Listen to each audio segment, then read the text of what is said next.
Shabbat Shalom and good morning, everyone. What is your favorite Jewish food? Food is an important Jewish component of Jewish life, so much so that many of our holidays can be summed up by the pithy adage, they tried to kill us, we won, let's eat. We just completed an entire holiday with food at its very core. We begin Passover each year, as we know, with dinners around Seder tables. Is there a dish that you look forward to every year, something that makes you nostalgic or brings you joy? For me, it's chicken fricassee. Each year, Josh or I make this dish.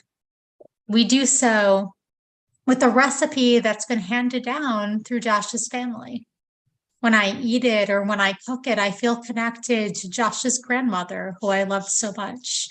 I remember the warmth I felt the first time I sat down to a Seder table with his family. Serving the dish is about more than having something delicious to eat. It's a connection to the past, of memory, of legacy, and love.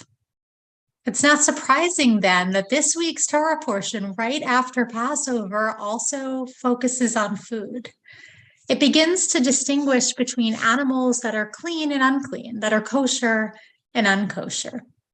The text describes that kosher land animals must chew their cud and have split hooves, that kosher fish have scales and gills, that kosher birds not be predators, though they must be able to fly. Our sages ask the same kind of questions that we do. Why were these distinctions made? What is special about a land animal that chews its cud and has cleft hooves as opposed to one that doesn't? And some rabbis explain that animals that aren't kosher are simply dirty, like a pig that's covered in mud. It's much better stay away. Some say that we are what we eat, which is why predatory animals are deemed unkosher. Others speak to distinguishing ourselves from pagan cultures that ate many of the animals forbidden to Jews. Anthropologist Mary Douglas explains it in a slightly different way.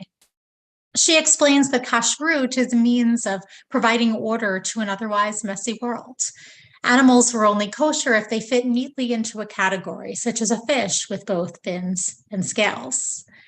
These rules were a symbolic code, with the goal of living our lives aligned with holy intentions.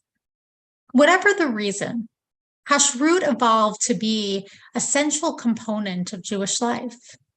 As the Central Conference of American Rabbis, of Reform Rabbis, response of 1979 put it, Judaism has always recognized a religious dimension to the consumption of food. Being a gift of God, food was never to be taken for granted. When I was a teenager, I learned about kashrut and chose to keep kosher.